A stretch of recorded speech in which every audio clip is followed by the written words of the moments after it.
Period raspada Jugoslavije, ratova i ekonomske tranzicije predstavljao je velik udarac na standard života većine stanovnika bivših jugoslavenskih republika. Upravo su stoga 1990. obilježili i česti radnički štrajkovi, čime se nastavio trend započet u prethodnom desetljeću. U Hrvatskoj su se početkom 90-ih po borbenosti isticali željezničari, koji su nekoliko navrata štrajkovima praktički blokirali republiku. Tražili su uobičajene stvari, redovitu isplatu plaća, povišice u vrijeme inflacije, bolje radne uvjete.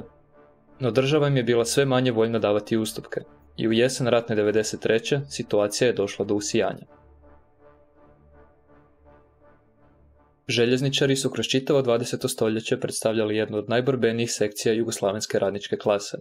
To se najbolje vidjelo u nekoliko velikih štrajkova nakon Prvog svjetskog rata, o kojima bi se dalo napraviti i zaseban video, u kojima su željezničari, predvođeni komunistima, više manje uspješno blokirali čitavu državu. Ti su štrajkovi uglavnom rezultirali brutalnom represijom od strane kraljevskih vlasti, ali željezničare nikad nije napustila volja za borbom. Tako su i tijekom Drugog svjetskog rata željezničari bili jedan od najjačih oslonaca narodno-oslobodilačkog pokreta u jugoslavenskim gradovima, a jugoslavenskim se željeznicama nakon rata često tepalo da su 7. armija, zbog lojalnosti državi i komunističkoj partiji. Ta se lojalnost u 1980-ima polako rastakala. Opća kriza koja je pogodila Jugoslaviju uzrokovala i pad standarda među dotad povlaštenim radnicima željeznice, što je vodilo do štrajkova. Politička liberalizacija krajem 80-ih omogućila je formiranje novih, nezavisnih sindikata, čime je država izgubila i preostale poluge moći. U konačnici, jugoslavenske željeznice, kao kompanija na razini federacije, počeli su se raspadati na svoje republičke komponente, koje su postajale sve samostalnije. Veliki štrajkovi strojovođa 1989. i 90.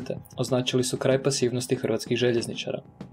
Oba su štrajka bila uzrokovana ekonomskim poteškoćama, no one iz 90. se gotovo raspao po nacionalnim linijama. Kninski strojovođe u njemu su odbili sudjelovati. U oba slučaja su savezne republičke vlasti reagirale strogim mjerama, a mediji su bili neprijateljski raspoloženi prema radničkim zahtjevima. Problem su predstavljali i sve veći raskoli između različitih strukovnih sindikata. S početkom rata došlo je do skoro potpunog raspada po etničkim linijama, a stotine željezničara su se pridružile hrvatskim ili srpskim snagama na frontu. Jedna od tih ratnih priča bio je i oklopni vlak Krajina Ekspres, o kojemu smo nedavno napravili video. Link bi trebao biti na ekranu i u opisu. Potpuno odvajanje hrvatskih od jugoslavenskih željeznica nije rezultiralo poboljšanjem uvjeta rada. To je značilo da su i željezničari bili primorani nastaviti svoju borbu. 3 kratka jednodnevna štrajka 92. i početkom 93. godine predstavljala su privremene uspjehe u borbi za materijalna prava, ali njima nije bilo izboreno dugoročno poboljšanje radnih uvjeta. Samostalni sindikat prometno-transportnih radnika u travnju 93. pokrenuo je divlji štrajk zbog neisplate plaća. Kako je to izgledalo, opisao je Zoran Đurić, tadašnji glavni tajnik sindikata. Ja sam bio pod posebnom pratnjom u to vrijeme. Imao sam rep koji me non stop pratio, praktički od kraja 92. pa do 2000 i neke. Tako da ovaj moj rep išao sa mnom da vidi što se događa. Prometnici, koji nisu znali da mi stojimo iza toga, gađali su na stolicama na peronu. Uspjeli smo se nekako na kraju dogovoriti da se plaća isplati. Vlakovi su stajali dok nije isplaćena, to je bilo jedno 3 ili 4 dana. Primanja su tada bila na nivou 100 maraka. Nije se dalo živjeti. Situacija se i dalje nije popravljala. Stoga 1.9.93. sindikat strojnog osoblja Hrvatske proglasio opći štrajk, do ispunjenja radničkih zahtjeva. Štrajk su najavili još sredinom kolovoza, ali vlada nije reagirala na vrijeme. Štrajkalo je 1200 strojovođa i još 400 drugih željezničara, čim je bio zaustavljen promet na većem dijelu hrvatske željezničke mreže.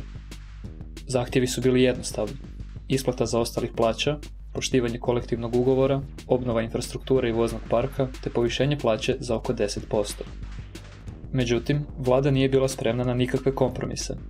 Ministar prometa i veza Ivica Mudrinić bio je direktan u svom obraćanju prvog dana štrajka. Mi možemo razumjeti razloge koji su vas naveli na štrajk, no ako sada popustimo vama, to bi mogao biti signal i ostalim sindikatima da na taj način pokušaju ostvariti interese. I zaista, popuštanja nije bilo. Premijer Nikica Valentić nazvao je strojovođe nezahvalni bezobraznicima. HRT je štrajk uglavnom ignorirao, a tiskani su mediji zauzeli neprijateljski stav. Strojovođe su se za podršku obratili i tadašnjem predsjedniku Sabora, Stipi Mesiću, pa i samom predsjedniku Republike, Franji Tuđmanu, bez uspjeha. Državni vrh je odlučio da štrajk treba slomiti. Represija se dodatno pojačala nakon što su u večer 2.9. štrajkaši izviždali ministra Mudrinića. Strojovođama u Splitu i Puli počeli su stizati otkazi, no najteži je pritisak tek slijedio.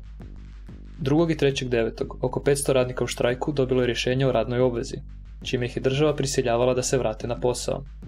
Sami su radnici čak bili spremni ignorirati radnu obvezu i nastaviti s divljim štrajkom, no sindikalno rukovodstvo ih je uvjerilo da to ne bi bila dobra ideja. Radna obveza je 1993. bila regulirana zakonom o obrani i njeno nepoštivanje je moglo rezultirati slanjem radnika pred vojni sud. Kao vrhunac svega, 2.9. je u Hrvatsku vojsku mobiliziran Ivan Tolić, predsjednik štrajkaškog odbora. Sindikat strojnog osoblja imao je iskustva s državnom represijom. Radnu obvezu uvela im je još i savezna jugoslavenska vlada tijekom štrajka 89. U studenom 92. je u još uvijek nerazjašnjenim okolnostima na kućnom pragu bio ubijen i tadašnji predsjednik sindikata, Milan Krivokuća. No u jesen 93. pritisak je bio prejak.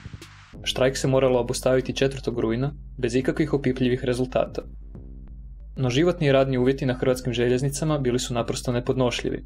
Nenad Mrgan, predsjednik sindikata strojovođa, nekoliko je dana nakon štrajka opisao tešku svakodnevicu hrvatskih željezničara. U prosjeku, posljednja plaća strojovođe kretala se oko 600.000 hrvatskih dinara, a vjerujte mi da najmanje 50% našeg članstva s tim novcem ne može podmiriti ni osnovne troškove. Većina su podstanari, koji se prvog u mjesecu moraju skrivati od gazde jer nemaju čime platiti stan, budući da plaća kasni i stiže tek oko 7. Većina nas radi po 20 sati dnevno, a nema niti za najskromniju marendu. Bilo je jasno da je država represijom samo privremeno smirila situaciju. I zaista, već je krajem iduće godine izbio novi, veći, generalni štrajk na hrvatskim željeznicama. Ovoga puta u organizaciji više sindikata iz gotovo 20.000 sudionika. Hrvatska vlada je konačno bila prisiljena na ustupke. Nadamo se da vam se video svidio. Ako jest, uvijek se možete pretplatiti na naš kanal, komentirati, stisnuti zvonce i sve drugo što YouTube traži od nas. Novi video bi trebao stići za nekih mjesec dana, a preporuke za buduće teme su uvijek dobrodošle. Vidimo se uskoro.